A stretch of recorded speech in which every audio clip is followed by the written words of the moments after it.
Lord. आप सभी को बहुत बहुत जय मसीह की। परमेश्वर आप सबको बहुत बहुत आशीष दे।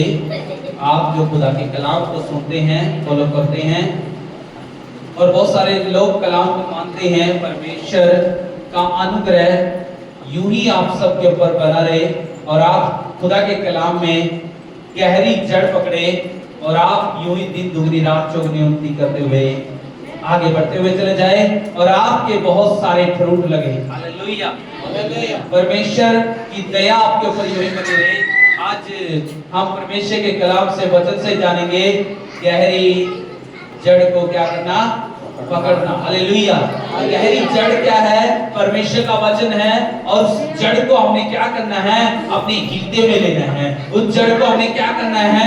पकड़ लेना है। हालेलुया। मैंने एक उदाहरण दिया, जैसे खजूर का पेड़ है। खजूर का पेड़ बाहर की चीजों को क्या नहीं करता है? अपने अंदर रस्सी में नहीं करता है, बल्कि उसको क्या करता है? अगर वो बेड़ियों से जकड़ा जाए, जंजीरों से जकड़ा जाए, वो उन जंजीरों को, बेड़ियों को भी क्या कर देता है? टुकड़े टुकड़े कर देता है। हालेलुया। और वो एक ऐसा पेड़ है जो आंधी और तूफान में और ऐसे ऐसे जगह स्थानों में अकेला ही, याद रखे, वो सुनसान जगह पे अकेला ही लहराता हुआ नजर आता है, आंधी और तूफानों में भी। हालेलुया। वो आंधी और तूफानों का मतलब है मुसीबतों में, परेशानियों में अगर जो दुआ करने वाला है, जो परमेश्वर का भय मानने वाला है और जो जड़ पकड़ने वाला है, वचन को मानने वाला है, वो आदमी ऐसी गहराई जड़ पकड़ता है। आंधी आए, तूफान आए, परेशानी आए तो वो घबराता नहीं है, वो अपने अंदर आने नहीं देता। हालेलुया। आज गहरी जड़ को पकड़ना है, परमेश्वर के वचन को लेना है। अगर आपने परमेश्वर के कलाम को ले लिया, अगर आपने परमेश्वर के वचन को ले लिया, तो वो वचन है, वचन ही आपकी जिंदगी है। हालेलुया। जो वचन पर विश्वास करेगा वो कभी शर्मिंदा नहीं होगा, वो कभी भी लज्जित नहीं होगा। हालेलुया। परमेश्वर का वचन ही हमारे लिए वो जड़ है। हालेलुया। अगर आप वचन को समझाने के लिए, पौलुस ने बहुत सारी कोशिशें की हैं। आज के जो हम कलाम में सीख रहे हैं, परमेश्वर का वचन कहता है गहरी जड़ को क्या करना? पकड़ना। हालेलुया। लिखा है परमेश्वर के वचन में, लिखा है, क्या लिखा है? पढ़ेंगे, जल्दी से देखते हैं हम परमेश्वर का वचन को देखेंगे। रोमियो की किताब में जो हम देखेंगे 15 का 14 में, परमेश्वर का वचन हमारे लिए भलाई के लिए है। परमेश्वर का वचन हमारे लिए जड़ पकड़ने के समान है। लिखा है, हे मेरे भाइयों, मैं स्वयं तुम्हारे विषय में निश्चय जानता हूँ कि तुम भी आप ही भलाई से भरे और ईश्वरीय ज्ञान से भरपूर हो और एक दूसरे को चिता सकते हो। आमीन। हालेलुया।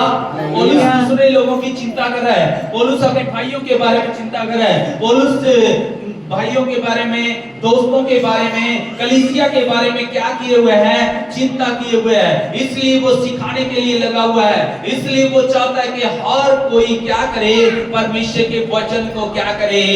गहराई से जड़ पकड़े और सीखे, ताकि वो आने वाले दिनों में ठोकर ना खा करके गिर पड़े। हालेलुया। बहुत से लोग बैठ हो जाते हैं। इसलिए परमेश्वर का वचन बताता है, पौलुस बताता है कि भाइयों को वो सिखा रहा है। आज आपने अपने परिवार को सिखाने की जरूरत है, अपने बच्चों को सिखाने की जरूरत है। हालेलुया। अपने लोगों से सिखाने की जरूरत है, ताकि वो, बाइबल में लिखा है, एक दूसरे को क्या किया करो? चिताया करो। एक दूसरे को क्या किया करो? सिखाया करो। एक दूसरे को क्या किया करो? समझाया करो। याद रखे, लिखा है, ये वचन बताता है, परमेश्वर का वचन पौलुस बताता है तीमुथियुस को। दूसरा तीमुथियुस की किताब में जो हम देखते हैं 3 का 16 में लिखा है, परमेश्वर का वचन कहता है, संपूर्ण पवित्र शास्त्र परमेश्वर की प्रेरणा से रचा गया है। ये किससे रचा गया है? संपूर्ण पवित्र शास्त्र किसकी प्रेरणा से, किसकी मर्जी से, किसकी इच्छा से लिखा गया है? ये परमेश्वर की इच्छा से रचा गया है, परमेश्वर की इच्छा से लिखा गया है। हालेलुया। ये क्यों लिखा गया? क्योंकि बहुत सारे लोग नाश हो रहे थे, बहुत सारे लोग परमेश्वर के ज्ञान से दूर थे, बहुत सारे लोग मसीह में तो आ जाते थे लेकिन वो जड़ नहीं पकड़ते थे। हालेलुया। इसलिए परमेश्वर ने ये वचन आपके लिए दिया, परमेश्वर ने तीमुथियुस को दिया, परमेश्वर ने कलीसिया को दिया, परमेश्वर ने आज ये वचन आपको इसलिए दिया है ताकि आप अपने परिवार को सिखाए, ताकि आप अपने बच्चों को सिखाए। ये वचन किस लिए है? ये वचन तो इसलिए है ताकि आप क्या हो जाए? ज्ञानवान हो जाए। लिखा है, क्या लिखा हुआ है? संपूर्ण पवित्र शास्त्र परमेश्वर की संपूर्ण पवित्र शास्त्र परमेश्वर की प्रेरणा से, किसकी प्रेरणा से लिखा गया है? परमेश्वर की मर्जी से लिखा हुआ है। हालेलुया। किसी ने अपनी मर्जी से नहीं लिखा, बल्कि किसकी मर्जी चली है? परमेश्वर की मर्जी चली है। आज हम बोलते हैं कि परमेश्वर तेरा राज्य आए। मत्ती 6 की परमेश्वर का जो हम कलाम को हम देखते हैं, मत्ती 6 में जब हम स्वर्गीय प्रार्थना 9 से 13 तक जैसे पढ़ते हैं कि परमेश्वर तेरी इच्छा पूरी हो, तेरी मर्जी पूरी हो, तो ये परमेश्वर की मर्जी से लिखा गया है। हालेलुया। परमेश्वर की मर्जी कब पूरी होगी? जब आप जड़ पकड़ोगे। परमेश्वर की मर्जी कब पूरी होगी? जब आप दूसरों को सिखाएंगे। परमेश्वर की मर्जी कब पूरी होगी? जब आप परमेश्वर के वचन को जान लोगे और गहरी जड़ पकड़ लोगे, तो परमेश्वर का राज्य आएगा। हालेलुया। लिखा है ये सिखाने के लिए, क्या लिखा हुआ है? पर संपूर्ण पवित्र शास्त्र परमेश्वर की प्रेरणा से रचा गया है। परमेश्वर की प्रेरणा से और उपदेश और समझाने, क्या करने के लिए? ये उपदेश सिखाने के लिए और समझाने के लिए और सुधारने के लिए और धार्मिकता की शिक्षा के लिए लाभदायक है। और धार्मिकता की शिक्षा के लिए, अगर आपने धर्म के काम अगर आप नहीं कर रहे हैं तो ये धर्म के काम सिखाने के लिए, धार्मिकता के लिए ये आपके लिए फायदेमंद है। हालेलुया। ये सिखाने के लिए है, ये आपको ज्ञानवान बनाने के लिए है, ये आपको कामयाब बनाने के लिए है, ये आपके बच्चों को कामयाब बनाने के लिए है, ताकि आप शैतान के चंगुल से क्या हो जाओ? बच जाओ। हालेलुया। आप गहरी जड़ पकड़ लो, और जब आप गहरी जड़ पकड़ लोगे तो आपको कोई भी उखाड़ नहीं सकेगा, कोई भी आपको गिरा नहीं सकेगा, क्योंकि आपने क्या कर लिया है? संपूर्ण पवित्र शास्त्र को जान लिया है कि ये परमेश्वर की प्रेरणा से रचा गया है, परमेश्वर की मर्जी से रचा गया है। ये आपको सुधारने के लिए लिखा गया है, ये आपको समझाने के लिए लिखा गया है, ताकि आप परमेश्वर का जन क्या हो जाए? सिद्ध हो जाए। हालेलुया। परमेश्वर का जन क्या हो जाए? सिद्ध हो जाए। परमेश्वर सिद्ध है, आप उसके समान सिद्ध बन जाए। हालेलुया। ये आपको इसलिए दिया गया है ताकि आप क्या बन जाए? शिरोमणि बन जाए। हालेलुया। लिखा है, क्या लिखा हुआ? पढ़ेंगे आप परमेश्वर का वचन, अगली किताब से हम जानेंगे। लिखा है पहला तीमुथियुस 2:4 में पढ़ेंगे। पहला जो ये चाहता है सब मनुष्यों का क्या? उद्धार हो। परमेश्वर चाहता है, परमेश्वर का वचन चाहता है, परमेश्वर का वचन में लिखा हुआ है। पौलुस चाहता है, प्रेरित चाहते हैं, हम सब भी यही चाहते हैं कि क्या हो? सबका उद्धार हो। लेकिन सबका उद्धार होने से पहले इस संपूर्ण बाइबल को जानना हमारे लिए जरूरी है, क्योंकि ये समझाने के लिए, ये सुधारने के लिए, ज्ञानवान बनाने के लिए, ये सिद्ध बनाने के लिए ये आपको और मुझे दिया गया। क्यों दिया गया है? क्योंकि सबका क्या होना चाहिए? उद्धार होना चाहिए। हालेलुया। आपके घराने का उद्धार होना चाहिए, आपकी पत्नी का, आपके पति का, आपके बच्चों का, आपके माँ बाप का, आपके रिश्तेदारों का, आपका क्या होना चाहिए?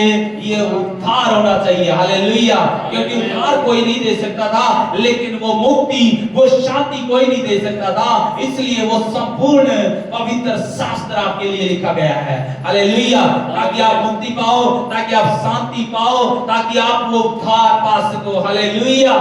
लिखा है और मैं सत्य को भली भांति पहचान ले। सत्य को क्या कर ले? भली भांति आप क्या कर लो? जान लो। इस पवित्र शास्त्र को तुम जान लो कि यीशु ने कहा, मैं ही मार्ग हूं, सत्य हूं और जीवन भी मैं हूँ। यीशु मसीह चाहता है कि आप उस सच्चाई को जान लो। अगर आप सच्चाई को नहीं जानोगे तो वो जड़ नहीं पकड़ पाओगे। अगर आप सच्चाई को जान लेंगे, आंधी आएंगे, तूफान आएंगी, मुसीबतें आएंगी, परेशानियां आएंगी, तो वो आपको गिरा नहीं सकेंगी। हालेलुया।